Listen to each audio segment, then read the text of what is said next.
Yos, on se retrouve pour la deuxième partie de ce vlog en Irlande. Souvenez-vous, dans la première vidéo, on a visité le Guinness Storehouse. Donc si tu ne l'as pas encore vu, je t'invite donc à aller voir la première partie juste après cette vidéo. Bref, deuxième partie, direction Teeling's Distillery. Cette distillerie a été créée en 2015 dans le sud de Dublin. Nous découvrirons donc son histoire et sa fabrication. Et nous aurons le plaisir d'être accompagnés par notre ambassadeur Teeling's, Chris. Donc la distillerie se situe ici, dans le quartier qu'on appelle le quartier des Libertés. Donc on nomme ce quartier le quartier des Libertés, c'est-à-dire que les gens qui habitaient ici étaient exemptés des lois du Dublin, et il y avait donc la liberté de faire ce qu'ils voulaient. Et du coup, ce quartier était à travers les âges le centre industriel de Dublin.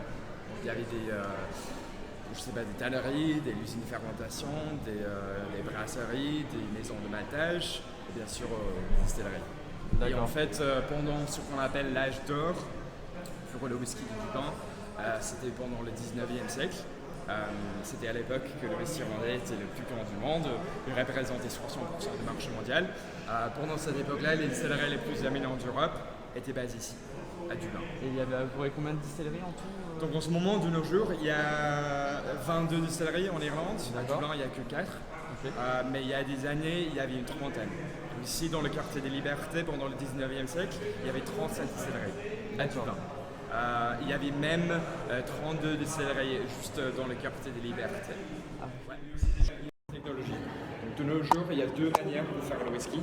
Il y a ce qu'on appelle les alambics, les pot still, les alambics charentaises, ce qu'on appelle les alambics à Europass. Le deuxième machine, c'est les alambics à Cologne. Ceux qui sont utilisés pour faire le gin, pour faire le vodka, le rhum. Les alambics à Cologne sont beaucoup plus économiques. On peut faire le whisky beaucoup plus vite. On peut faire le whisky par exemple en 5 jours dans une alambic à Cologne. Mais l'argument pour les alambics à Europass, les pot still, c'est qu'on peut garder les caractéristiques du grain. Donc ça apporte une profondeur de whisky, il y a une grande richesse aromatique, c'est la couleur, c'est le goût, donc même si ça prend plus longtemps, ça vaut le temps. C'était la vie des Irlandais pendant le 19e siècle, on était juste un peu trop fiers. Et les Écossais, ils ont décidé de faire une combinaison entre les deux techniques. La distillation continue dans les alambics à Cologne, et aussi la distillation dans les pot still. Et c'est comme ça que le whisky blended, le whisky mélangé de l'Écosse est devenu le plus grand du monde. Ouais. Mais par contre, le whisky irlandais de nos jours, heureusement, c'est le spiritueux le plus porteur sur le marché d'alcool. D'accord. En ce moment, le whisky irlandais est en train de renaître. Il y a beaucoup de nouveaux whisky, il y a beaucoup de nouvelles marques de whisky irlandaises, comme Teeling. Teeling, bien sûr, c'est la première nouvelle distillerie installée à Dublin depuis Powers, depuis 125 ans. C'est-à-dire qu'on était la première distillerie active dans notre ville. Et on vient de gagner le prix pour le meilleur single malt du monde. Okay. C'est la première fois que une marque irlandaise a gagné ce prix, c'est énorme. Aussi, on vient de sortir le premier distillat du Dublin depuis les années 70, depuis 50 ans. Donc un vintage qui est... Ouais, donc on garde un peu de cette tradition. Ça fait une grande partie de notre image de marque, bien sûr. Ici, c'est le logo de la distillerie et le phénix. Juste en bas du logo, il y a la forme ronde d'une alambic. Donc ceci, c'était l'ancien machine pour faire la distillation en Irlande. Ça représente la tradition. Bien sûr, la distillerie a été construite en 2015. Mais quant à la famille, il y a deux responsables, il y a Jacques et Steven. Les deux, ils ont travaillé pendant 10 ans avec son père pour une autre distillerie. C'était pas basé à Dublin, c'était 50 km. Il se trouvait 50 km de la distillerie. Il s'appelle Culé. Donc Culé, c'est une grande distillerie qui se trouve à Louth. Ça a compris beaucoup de marques irlandaises comme Connemara. Connemara, c'est la seule marque irlandaise qui est tourbée, qui fumait. Il y avait aussi Kilbeggan et Tyrconnell. Donc cette distillerie-là est vendue à Jim Beam en 2011. Le slogan de la distillerie, c'est le Spirit of the Blend, c'est un jeu de mots. Jacques et Steven, ils ont choisi ce slogan pour montrer qu'ils respectent ceux qui les ont précédés. Donc chez les salles de maturation, en ce moment, par exemple, il y a une centaine de différentes variétés de whisky. Il y a tous les différents saveurs qu'on peut imaginer. tu vas voir que dans la salle de maturation, normalement, les whisky irlandais sont maturés dans les mêmes barriques, dans les fûts de sherry, dans les fûts de quoi que ce soit. Mais ici, on préfère d'expérimenter un peu. Principalement, vous utilisez quel type de bois pour vos... Normalement, c'est la chêne. Sinon, on peut utiliser différents genres. Les règles ici en Irlande ne sont pas assez strictes qu'en Écosse, par exemple. Mais en termes de liquides, on utilise les fûts de rhum, les fûts de vin, les vins fortifiés, Madère, Porto, Sherry, les fûts de bière, comme le Stut, et aussi les bières blondes. Donc on a déjà fait une collaboration avec une brasserie irlandaise qui s'appelle Galway Bay, c'est dans l'Ouest Irlande. On a utilisé les fûts de Barley Wine, c'est un genre de bière blonde qui tire, ça tire à 10 à 12 degrés, c'est assez fort comme bière. Mais ouais, ça sent hyper bon. Vous cherchez à avoir quel type de goût avec Bon, ça dépend vraiment, ça dépend le choix du maître distillateur. Ouais. Il s'appelle Alex Chesco. Mais normalement, on cherche quelque chose qui a des caractéristiques du whisky irlandais, mais en même temps qui sont différents aux autres marques.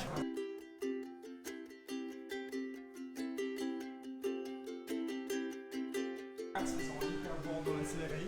C'est un des avantages de la céleri active. Avant de faire les whiskies du monde, il faut du grain, de la levure et de l'eau. Juste 3 ingrédients. Normalement, le maïs, c'est un ingrédient qui est associé avec les whiskies des États-Unis. Donc, normalement, le bourbon, ça consiste 51% de maïs. pour faire les cornes whisky. Ouais. Et les whiskies de rye, les whiskies à la base du seigle sont encore fabriqués aux États-Unis. Il y a des marques, par exemple en Finlande, aussi en Allemagne et en Irlande qui font des whiskies à la base du seigle. Donc Teeling est en train, par exemple, d'expérimenter avec ceci. D'accord. On est la première distillerie qui essaie d'en utiliser. On utilise ce qu'on appelle le malt cristallisé. Okay. Donc c'est le malt qui est trempé pendant des jours. Normalement on peut faire le maltage du grain. Le grain est trempé pendant 4 à 5 heures, donc pendant quelques heures. D'accord.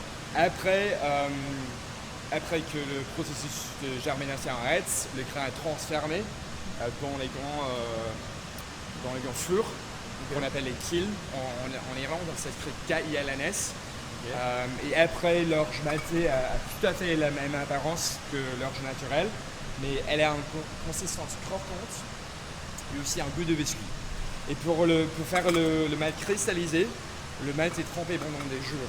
C'est-à-dire que le grain se sent beaucoup plus sucré, il y a beaucoup plus d'enzymes, donc c'est un différent genre qui va sentir beaucoup plus différent à ceci.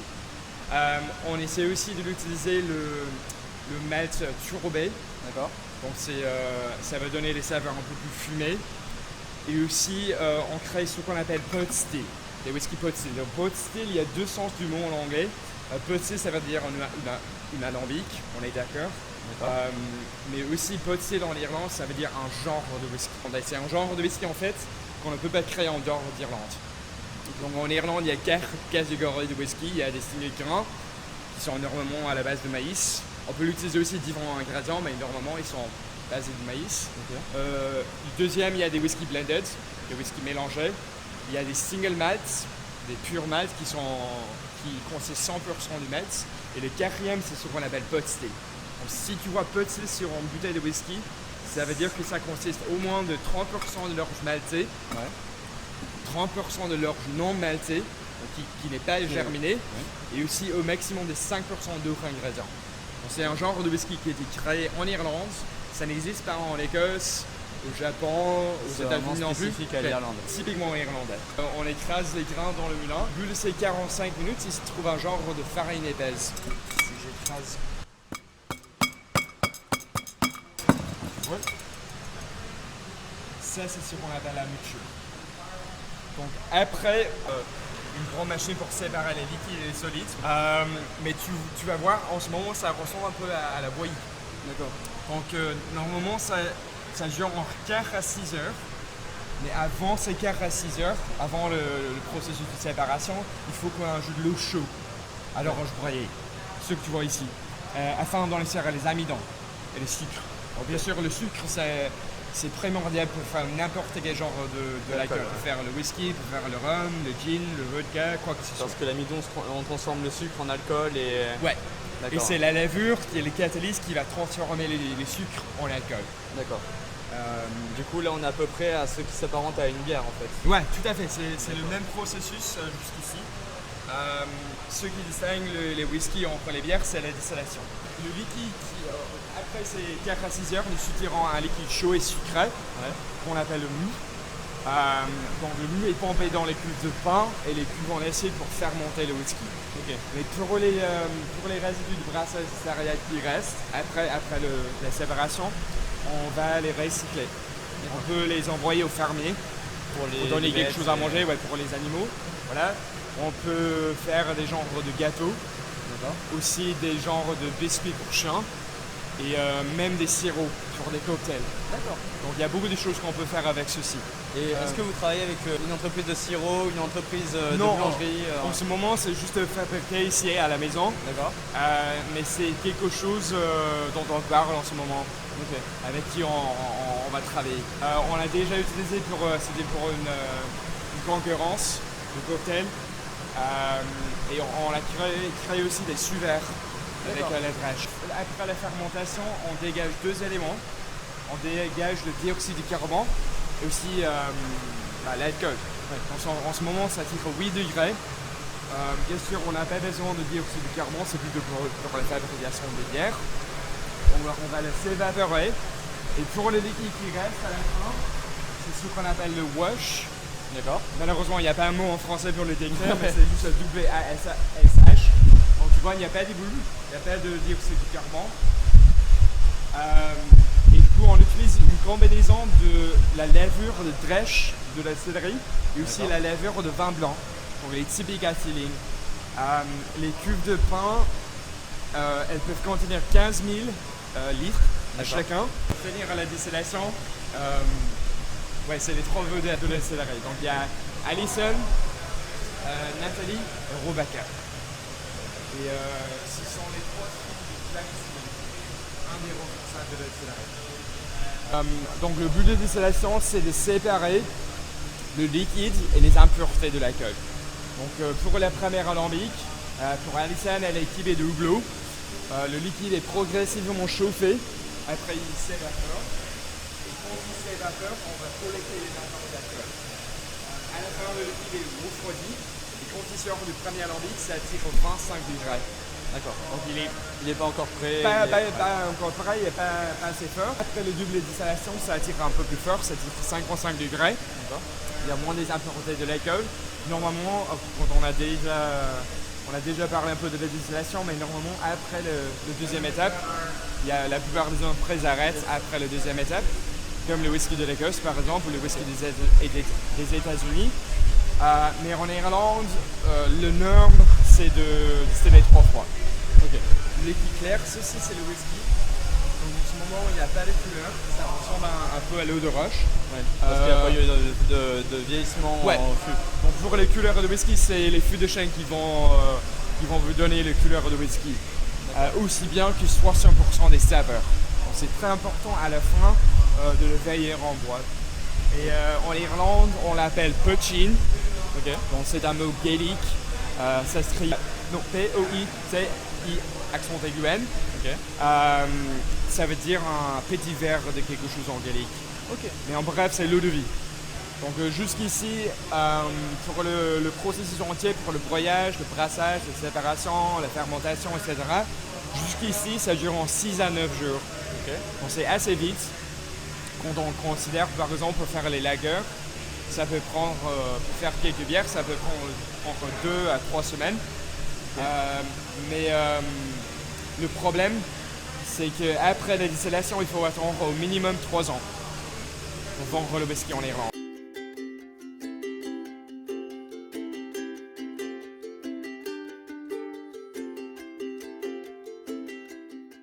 Il y a une centaine de différentes variétés de whisky qui maturent dans la salle de maturation. Il y a déjà le whisky Turobé qui mature dans les fûts de Rémy Martin, dans les fûts de cognac. Ça sent hyper bon. Malheureusement, c'est juste un peu trop jeune pour le moment, donc c'est un whisky de 2 ans d'âge. Okay. Il faut attendre plus longtemps pour que ce soit maturé pendant 3 ans et 1 jour. On a ajouté un jour pour gagner contre les Écossais. C'était bon, il y a très longtemps. Au début, on a déjà essayé d'utiliser les fûts de Calva qui proviennent de Normandie. On a utilisé les fûts de Pinot des Charentes, les fûts d'Amuscat, de Cognac, Brandy, rhum. Donc c'est le rhum de Trois-Rivières. D'accord. C'est le rhum de Martinique, de Plantation, de l'Amérique centrale. On a essayé de l'utiliser les fûts de vin de Cabernet Sauvignon de Californie, vin blanc Bourgogne, Sauterne, Lupiac, Margaux. Mais ces fûts, vous les achetez Ouais. D'accord. Donc on les achète. Chez les salles de maturation en ce moment, c'est un peu comme Ikea, mais pour les consommateurs de whisky, si tu peux l'imaginer. Donc on a acheté 16 000 fûts de chêne, de Coulet, de Jim Beam, et jusqu'ici on a acheté 4 000 pour expérimenter, quoi. Le processus de maturation, c'est d'où provient les couleurs de whisky. Donc après 6 mois, tu vois la différence. Ouais, Ça sent un peu plus jeune. Donc ceci, c'est le poaching. C'est ce qu'on appelle poaching, c'est l'eau de vie. On le voit ici. Ça tire 52,5 degrés. Moi, je l'utilise comme un digestif. Donc après dîner, on peut l'utiliser aussi sinon pour faire des cocktails. D'accord. Par exemple, pour faire des cocktails à la base de tequila, pour faire des margaritas, pour faire des... Un peu comme une eau de vie blanche de base. Tout à fait, ouais. Ici, bien sûr, le climat, c'est parfait pour faire le whisky. Il fait presque jamais trop chaud, presque jamais trop chaud, ouais, voilà, trop froid. Et les fûts de chêne, ils se dilatent doucement. Donc la part des anges peut atteindre 5% pour la première année de maturation, et après chaque année suivante, c'est entre 1 et 2%. Okay. C'est de rien.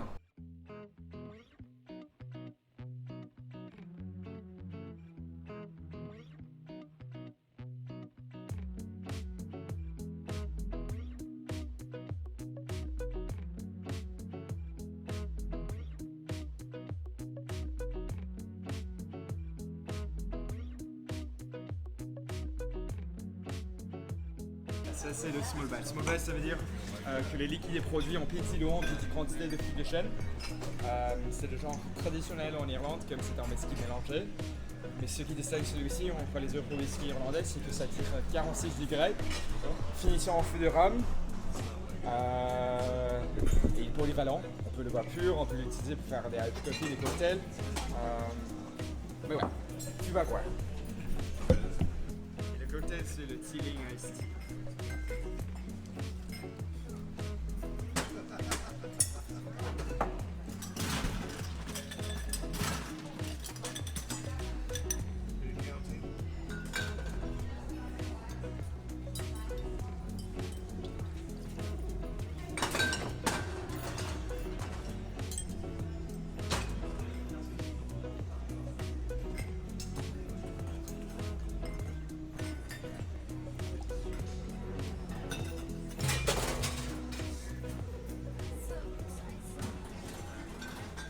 C'est du whisky, un liqueur de gingembre, un sirop à la base du thé hibiscus, jus de citron vert et aussi de l'apéro.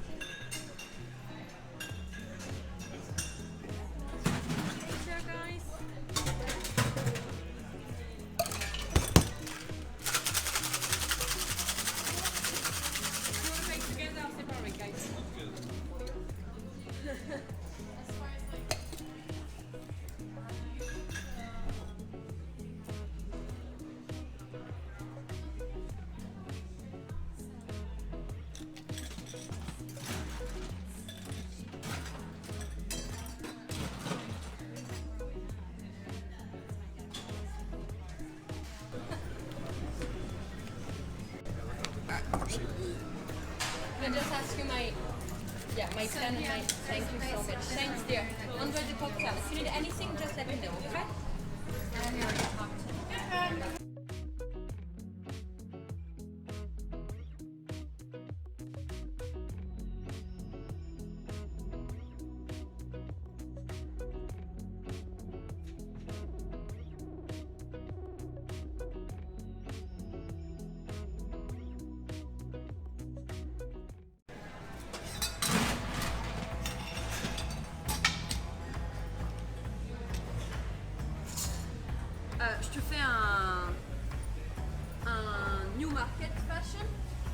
un peu, si tu veux, sur l'idée d'un old fashion classique, sauf qu'on a changé un peu la recette, tu vois.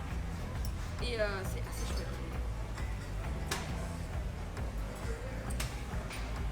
Donc small batch bien évidemment. Après tu mets 20 ml, on utilise Allspice liquor. Tu mets 20 ml de Allspice liquor qui va vraiment venir donner une base assez épicée. Et on finit souvent avec 10 ml de sirop de miel. Okay, et en fait on utilise le miel comme sucre. Ça c'est la base. Après ce qu'on fait généralement, classique Angostura bitters, tu mets voilà, 2 gouttes et 1 goutte de liqueur d'orange, tu vois.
Yop. Alors c'est la fin de la vidéo, j'espère que vous avez apprécié. N'hésitez pas à me dire en commentaire ce qu'il faudrait améliorer pour la prochaine fois, ou les bars ou les distilleries que vous voudrez que je vous fasse connaître. Et, on se revoit pour une prochaine vidéo. Ciao.